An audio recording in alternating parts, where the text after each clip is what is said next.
Bismillahirrahmanirrahim. Assalamualaikum warahmatullahi wabarakatuh. Alhamdulillahirrabbilalamin. Pada kesempatan kali ini kita masih berjumpa di Nur Fuad Channel, masih membahas di bab 1 jinayah dan hikmahnya, mata pelajaran fikih kelas 11 Madrasah Aliyah di semester ganjil pertemuan ketiga.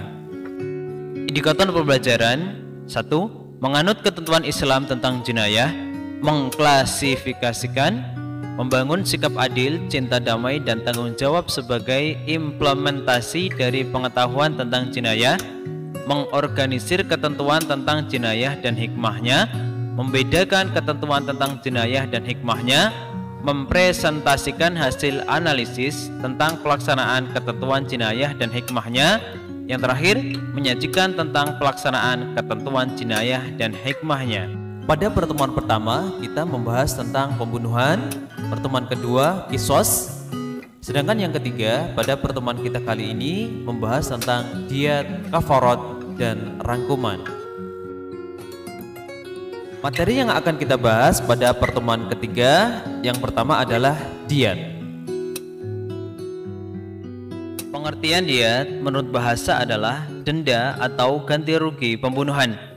Sedangkan menurut istilah, sejumlah harta yang wajib diberikan karena tindakan pidana jinayah kepada korban kejahatan atau walinya, atau kepada pihak terbunuh atau yang teraniaya. B. Sebab-sebab ditetapkannya diyat. Diyat wajib dibayarkan karena beberapa sebab berikut. 1. Pembunuhan sengaja yang pelakunya dimaafkan pihak terbunuh, keluarga korban. Dalam hal ini pembunuh tidak dikisos, akan tetapi wajib baginya menyerahkan diyat kepada keluarga korban. 2. Pembunuhan seperti sengaja. 3. Pembunuhan tersalah. 4. Pembunuh lari, akan tetapi identitasnya sudah diketahui secara jelas. Dalam konteks semisal ini, diyat dibebankan kepada keluarga terbunuh. 5. Kisos sulit dilaksanakan. Ini terjadi pada jinayah ala ma'duna nafsi, tindak pidana yang terkait dengan melukai anggota badan atau menghilangkan fungsinya. C. Macam-macam diyat. Diyat dibedakan menjadi dua, yaitu 1. Diyat mughaladah atau denda berat. Diyat mughaladah adalah membayarkan 100 ekor unta yang terdiri 30 hiqqah, unta betina berumur 3-4 tahun, 30 jaz'ah, unta betina berumur 4-5 tahun, 40 unta khilfah, unta yang sedang bunting. Yang wajib membayarkan diyat mughaladah adalah yang pertama, pelaku tindak pidana pembunuhan sengaja yang dimaafkan oleh keluarga korban. Dalam hal ini, diyat harus diambilkan dari hartanya dan dibayarkan secara kontan sebagai pengganti kisos. Yang kedua, pelaku pembunuhan seperti sengaja. Diyat mughaladah pada kasus pembunuhan seperti sengaja ini dibebankan kepada keluarga pembunuh dan diberikan kepada keluarga korban dengan cara diangsur selama 3 tahun, setiap tahunnya dibayar sepertiga. Sedangkan yang ketiga, pelaku pembunuhan di tanah haram atau Mekah atau pada Ashhurul Hurum, Muharram, Rajab, Zulqa'dah, Zulhijjah, atau pembunuhan yang dilakukan seseorang terhadap mahramnya.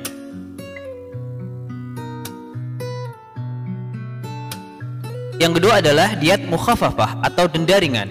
Diyat mukhafafah yang dibayarkan kepada keluarga korban ini berupa 100 ekor unta, terdiri dari 20 unta hiqqah, 20 unta jaz'ah, 20 unta binta makhot, 20 unta binta labun, dan 20 unta ibna labun.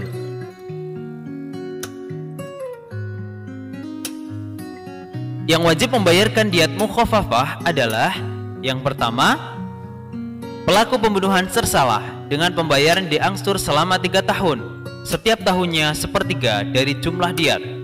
Rasulullah SAW bersabda yang artinya diyat khata' diperincikan 5 macam, yaitu 20 unta hiqqah, 20 unta jaz'ah, 20 unta binta makhot, 20 unta binta labun, dan 20 unta ibnu labun. Yang kedua adalah pelaku tindak pidana yang berupa menciderai anggota tubuh atau menghilangkan fungsinya yang dimaafkan oleh korban atau keluarganya. Jika dia tidak bisa dibayarkan dengan unta, maka diat wajib dibayarkan dengan sesuatu yang seharga dengan unta. Yang ketiga, diat karena kejahatan melukai atau memotong anggota badan. 1. Wajib membayar satu diat penuh berupa 100 ekor unta apabila seseorang menghilangkan anggota badan tunggal, lidah, hidung, kemaluan laki-laki, atau sepasang anggota badan, sepasang mata, sepasang telinga, sepasang tangan, dan lain-lain. 2. Wajib membayar setengah diat berupa 50 ekor unta jika seorang memotong salah satu anggota badan yang berpasangan, semisal satu tangan, satu kaki, satu mata, satu telinga, dan lain sebagainya. 3. Wajib membayar sepertiga diat apabila melukai anggota badan sampai organ dalam, semisal melukai kepala sampai otak. Yang keempat, wajib membayar 15 ekor unta jika seseorang melukai orang lain hingga menyebabkan kulit yang ada di atas tulang terkelupas. Yang kelima, wajib membayar 10 ekor unta bagi seseorang yang melukai orang lain hingga mengakibatkan jari-jari tangannya atau kakinya putus, setiap jari 10 ekor unta. 6. Wajib membayar 5 ekor unta bagi seseorang yang melukai orang lain hingga menyebabkan giginya patah atau lepas, setiap gigi 5 ekor unta.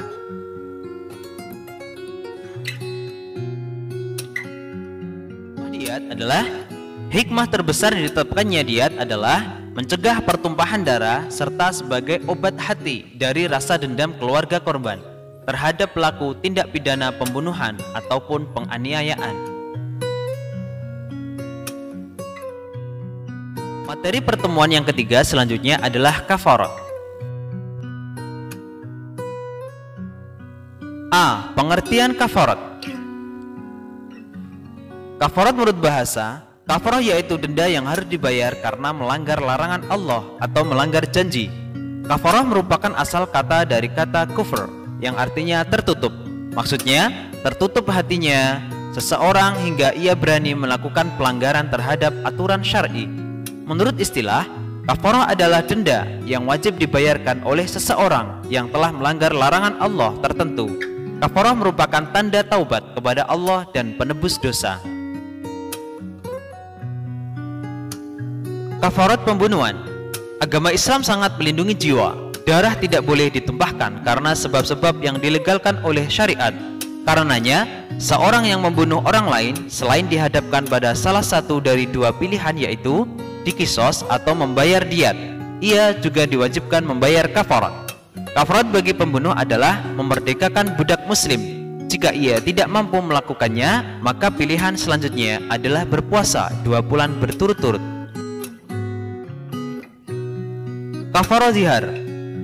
Zihar adalah perkataan seorang suami kepada istrinya, "Kau bagiku seperti punggung ibuku." Pada masa jahiliyah, zihar dianggap sebagai talak. Akan tetapi setelah syariah Islamiyah turun, ketetapan hukum zihar yang berlaku di kalangan masyarakat jahiliyah dibatalkan. Syariat Islam menegaskan bahwa zihar bukanlah talak dan pelaku zihar wajib menunaikan kafarat zihar sebelum ia melakukan hubungan biologis dengan istrinya.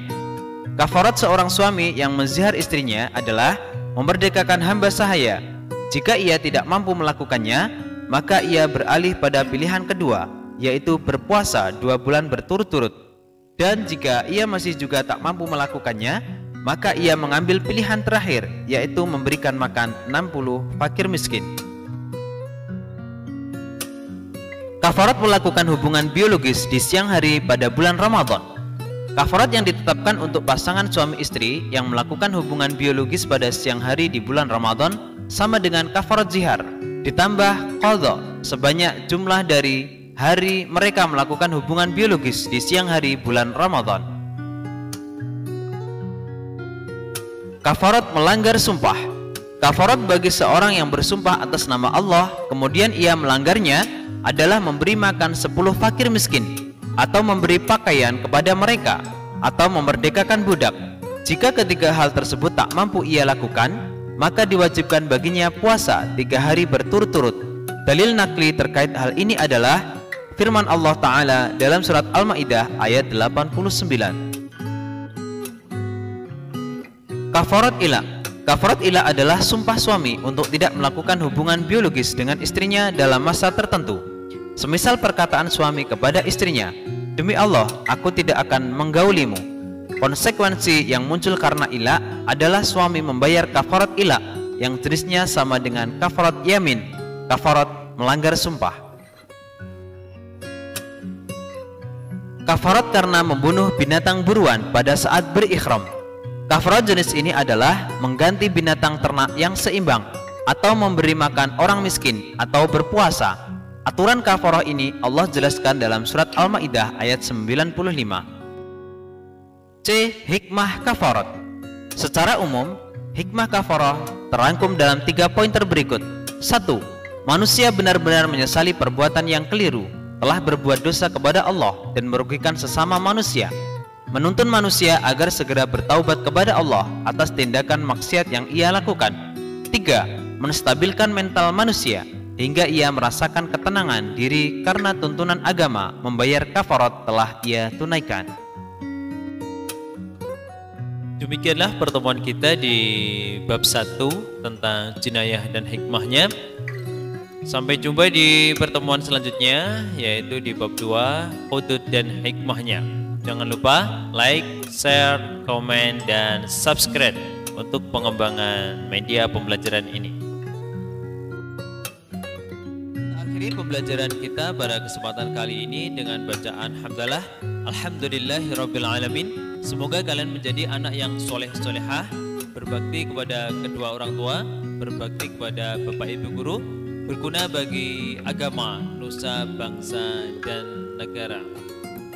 Terima kasih. Mahkota seseorang adalah akalnya, derajat seseorang adalah agamanya, sedangkan kehormatan seseorang adalah budi pekertinya. Kurang lebihnya minta maaf. Akhirnya wassalamualaikum warahmatullahi wabarakatuh.